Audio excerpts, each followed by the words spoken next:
First series in the books, and the Mets take it 3-1. We're going to review all of the action in this Mets series, plus a very, very brief look ahead to the Twins series, all on today's Locked On Marlins. You are Locked On Marlins, your daily podcast on the Miami Marlins, part of the Locked On Podcast Network, your team every day.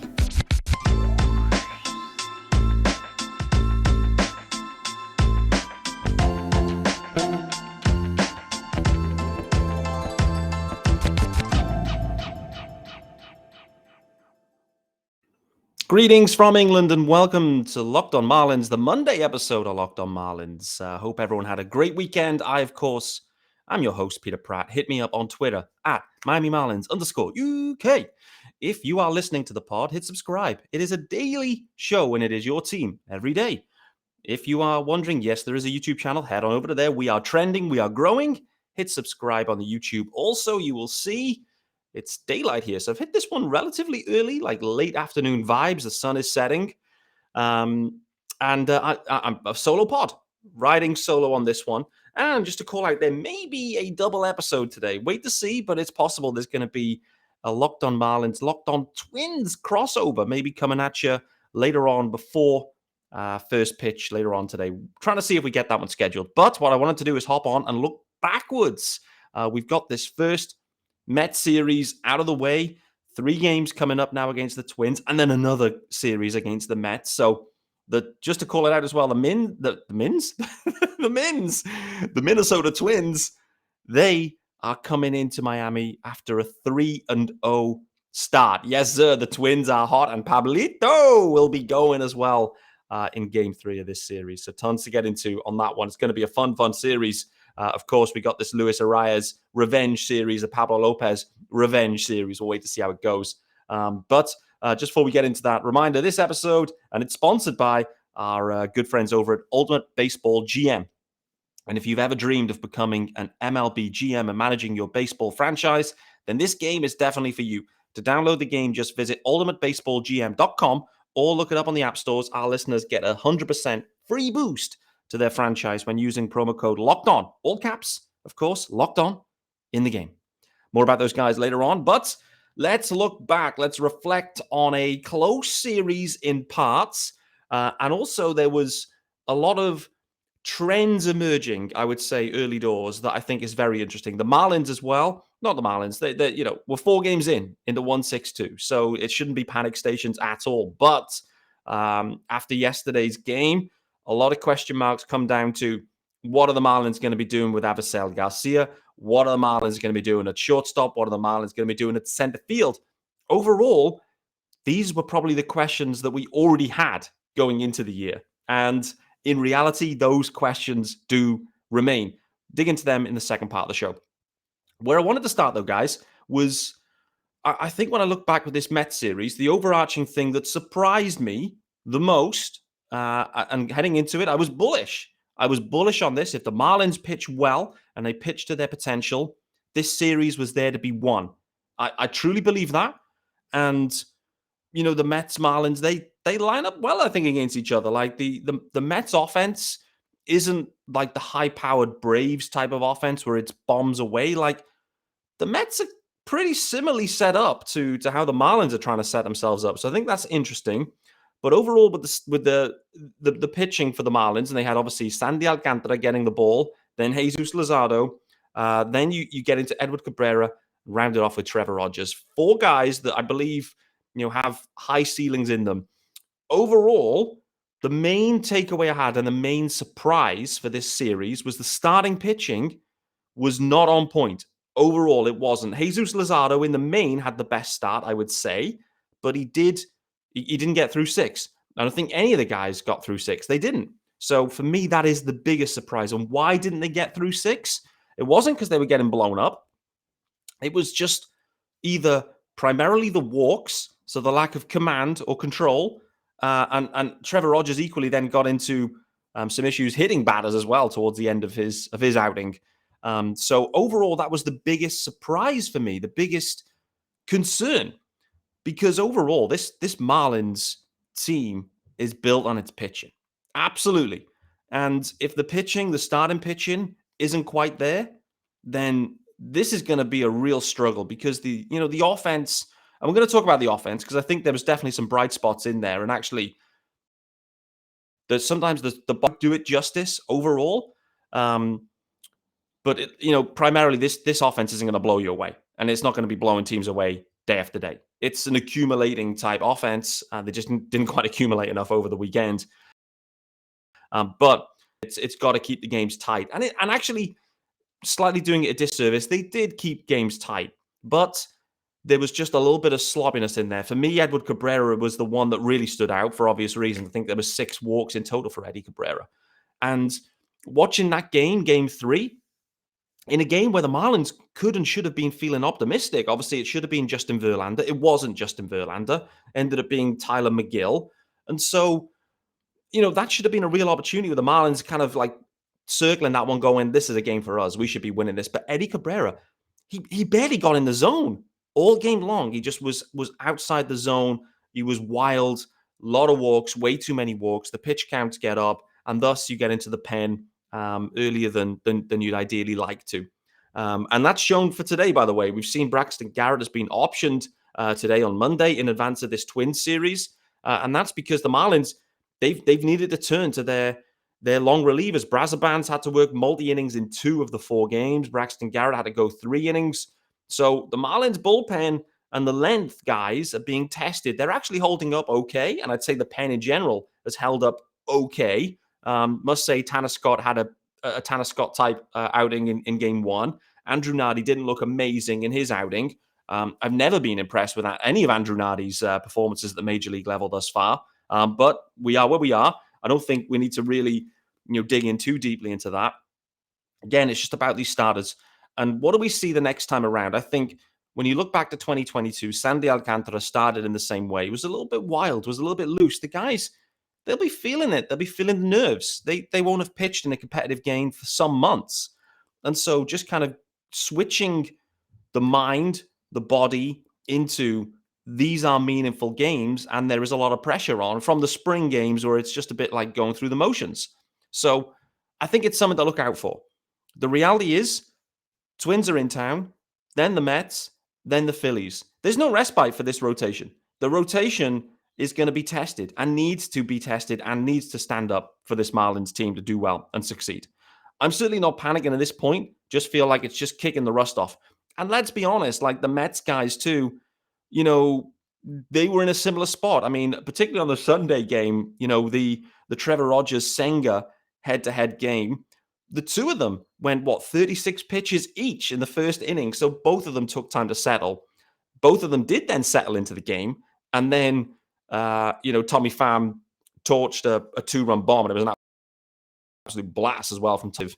And Senga actually really settled in well. I've been high on him in advance, and nothing that I saw made me change my mind on that one. Senga looks to be just very difficult with this, fork ball, split finger fork ball. Reminds me very much, and if you're a cricket fan, which probably most people listening to this aren't cricket fans, but this was a type of pitch or a cricket delivery that was brought in by a New Zealander a few years ago, a guy called Chris Cairns, and I remember it specifically. And I think he actually had spent time out with baseball pitchers, and Chris Cairns ended up with a bowling with this split finger methodology, and he ended up completely bamboozling one of the England batters in this one specific moment where it came out of his hand, and the batter thought it was coming straight at his head, so started to duck, but then it was a split finger like the fork.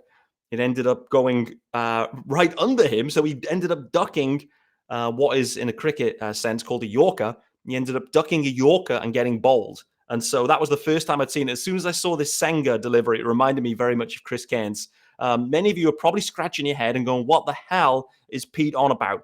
Go and type it in, Chris Cairns, England, and just see if you can find the clip. I think I shared it yesterday as well, but nevertheless, Senga looked impressive. But it took an inning to get going.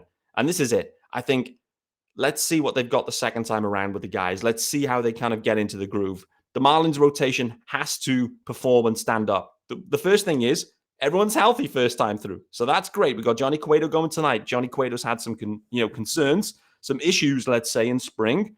Let's see how much Cueto's got in the tank. I'm really intrigued to see what Cueto can do with the pitch clock and the shimmies and all of the gyrations that he does. Like, is he going to really play a load of fun and games with the hitters? That's one thing I would say in the game one with Max Scherzer. He was the one guy that stood out that was really trying to play, he really was playing the gamesmanship approach with this pitch clock piece, where the hitters were stood there. They had to be alert from 8 seconds on, and Scherzer just left them hanging. He was just holding them. And it seemed and felt really uncomfortable because normally in games, I say normally, historically in games, if that was like a 5-second hold, then the hitters are asking for time. They couldn't ask for time. So Scherzer was really using gamesmanship there, really trying to put guys off. I'm intrigued to see what Cueto can do for certain. And I'm intrigued to see the way that goes as the year progresses.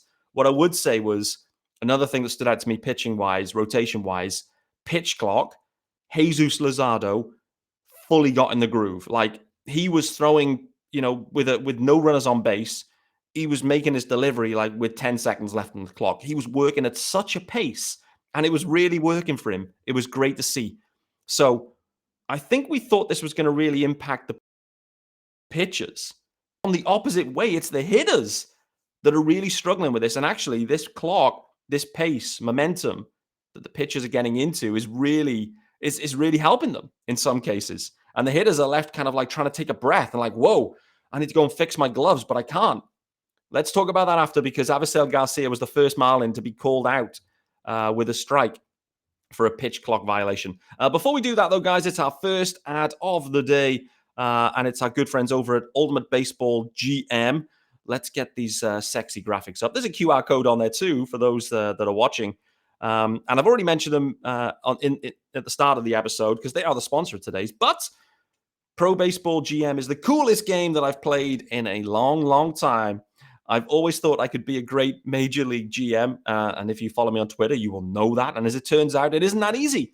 If you've had the same thought and fantasize about managing your own franchise, then go and download Pro Baseball GM immediately. The game allows you to manage every strategic aspect of a franchise, playing through seasons and leading your franchise and fans to glory as you build a historic dynasty. In the simulation, you're responsible for it all: hiring the right coaches and staff, managing the finances, scouting and drafting players, managing through difficult personalities and injuries, and navigating your franchise through free agency. All the ups and downs of a season. All of this in a challenging and realistic game world.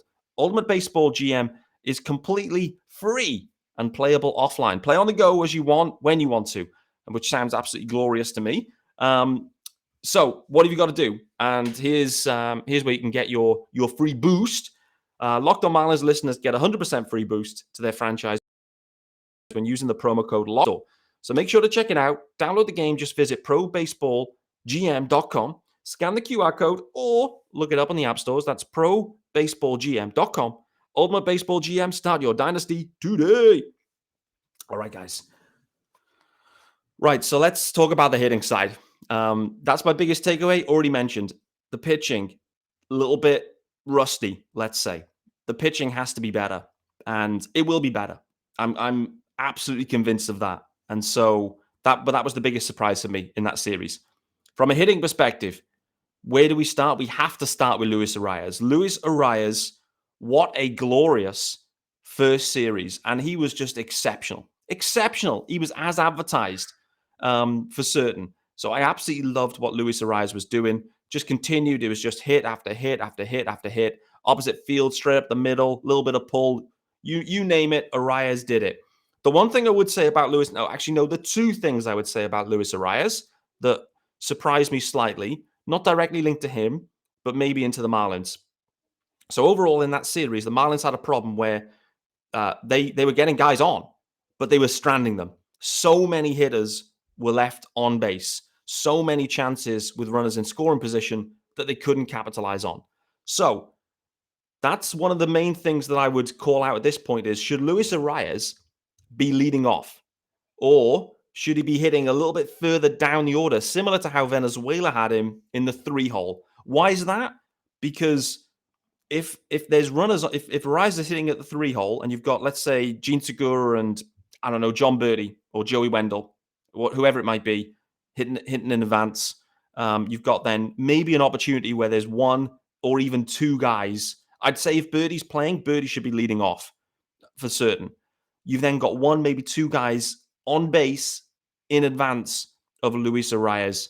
And then we just know at that point, there's a massive opportunity for Arraez to make contact and likely drive in one, even two runs at that point. So that's the one thing I'd say about Arraez is maybe he should be hitting a little bit lower, because whilst he does get on base and set the table, we've not seen one stolen base attempt from Luis Arraez since, and he's been on base a ton, which is really surprising. I think he's got a bit of speed in there, but I think it's interesting. And so that, again, the profile, it's not like a D. Gordon situation where it's like get on base, steal the next bag, then all of a sudden you're in business. It's like get on base and stood at first and just wait to see what happens. And what happened a little bit too frequently was, a double play from Gene Segura. But that's the second thing I'd say with Luis Arraez. As advertised with the stick, no doubt. Should he be hitting lower in the order with maybe John Birdie, maybe Gene Segura in advance of him? It depends who's in the lineup, but fundamentally, he's setting the table and the Marlins are struggling to get him in. Should he be further down the order? You could even go Coop in the 2-hole. You could go Birdie, Coop, Arraez, Jazz, Chisholm, something in that kind of range. I think that could be interesting. Overall, though, as I've already mentioned, the Marlins, the offense, the box score doesn't do them total justice in this series. They left so many guys on base. They had so many guys on base. A lot of walks were taken as well. Like, there was some strikeouts too. Like, there was plenty of strikeouts. And, this offense has been designed as a bit more of a contact-orientated offense. But I'd say, in the main, the offense didn't quite look like how it expected it to in some ways. Like, there wasn't a ton of stolen bases. So this kind of like contact speed approach didn't really happen. And then overall, you ended up with some guys in the heart of the order and the bottom part of the order just not delivering, to be honest. And that was the challenge they faced there, really. Just too many missed opportunities at the bottom. Brian De La Cruz, Jesus Sanchez, they had plenty of opportunities. Stallings, Avisail Garcia. And again, I don't want to fully pile into Avisail Garcia at this point. He played 3 of the 4 games. He ended up going back into the cleanup spot yesterday. And at the back end of the game, 2 runners on base. The Marlins were trailing by, I think, 5 runs at this point. Maybe 4. Maybe 3. I don't know. I lose track. I think they were 3 runs down at this point. And Avisail Garcia, 2 runners on, ends up taking, strike 3 right down the middle effectively. It wasn't quite down the middle. It's a little bit unfair, but it's just one of those where there's so much pressure on Avisail Garcia to perform, and really he started the season ice cold. Spring, he was ice cold after he hit, an early home run or 2.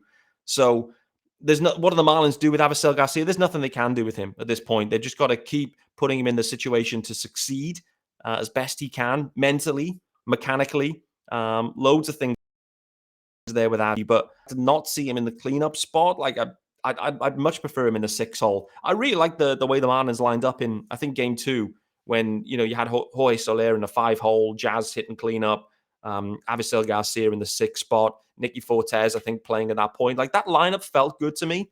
Certainly did. And I get it on a Sunday, like the lineups, guys come mix and match in there. But, overall with this offense, what I'd say is there was encouraging signs in some ways. However, when you strip it away, in 4 games, they scored 8 runs. It's 2 runs a game. That is not going to get it done in the main. They got it done in one of the games when they won 2-1. But overall, it's not enough. They need to find ways to drive in runners.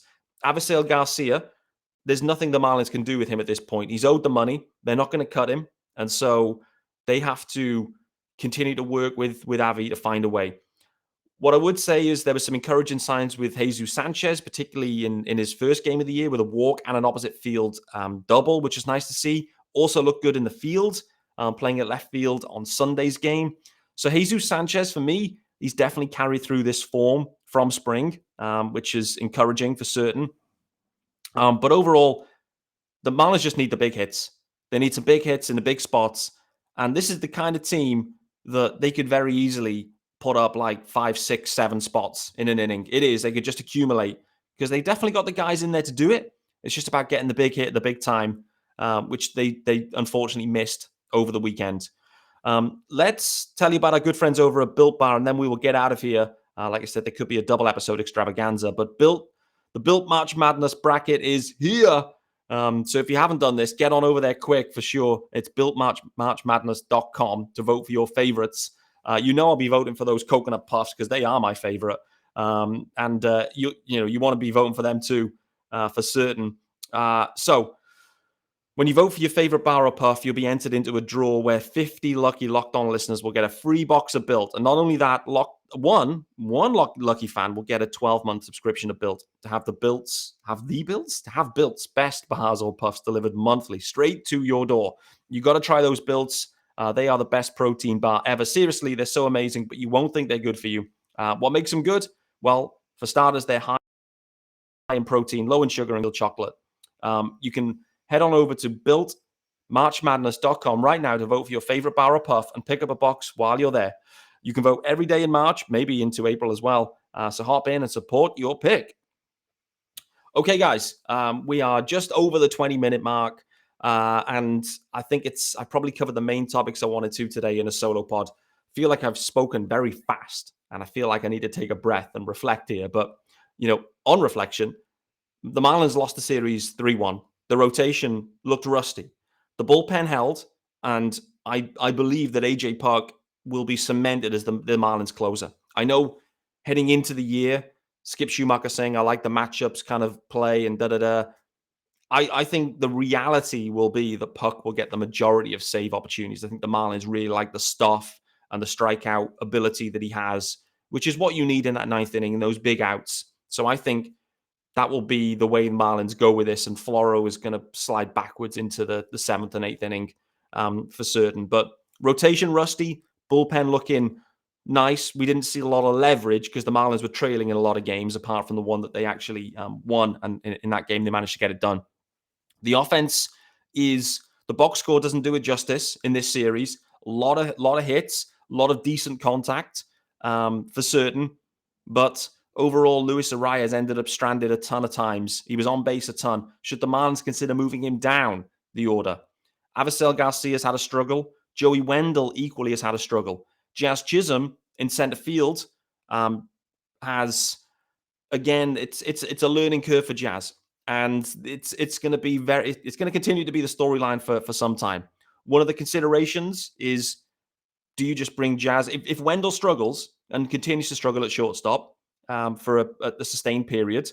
And let's be totally honest, Wendle, in his Marlins career, it's been a bit of a struggle thus far, to be honest with you. He's on an expiring deal. I'm intrigued to see what the Marlins do at shortstop more, longer term. I think Jazz believes that he is the long-term plan at shortstop. And I'm intrigued to see how they let this go, how soon we potentially see a Jazz Chisholm start at shortstop and maybe Jesus Sanchez or De La Cruz in center field. I don't know. Going into the year, Skip Schumacher said if Jazz is on the field, he's playing center field.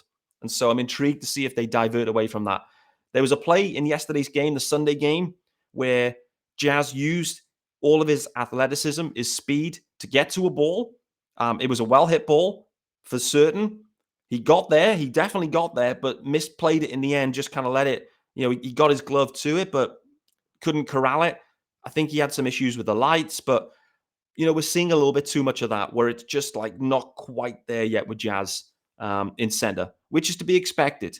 The question is, is De La Cruz, Jesus Sanchez, even Avicel Garcia, are they better options in center right now? And is Jazz Chisholm a better option at shortstop if Joey Wendle really continues to struggle? It's only 4 games, so no knee-jerk reactions from me at all. But I think these are the themes that us as fans are thinking about. We're definitely talking about it. What do the Marlins do with Avi? What's happening with Wendle? What's happening with Jazz in center field? Overall, guys, thanks for making Locked On Marlins your first listen of the day. Potentially your last listen. I don't know. This is a relatively later one on a Monday. I'll potentially be back later on today with a second episode. Like I mentioned, a potential crossover episode with the Locked On Twins host. If not, of course, I'll be back tomorrow on Tuesday, recapping game 1 of this Twin series and then looking ahead probably to the Pablito start on Wednesday. Thanks for joining me, and I'll see you tomorrow.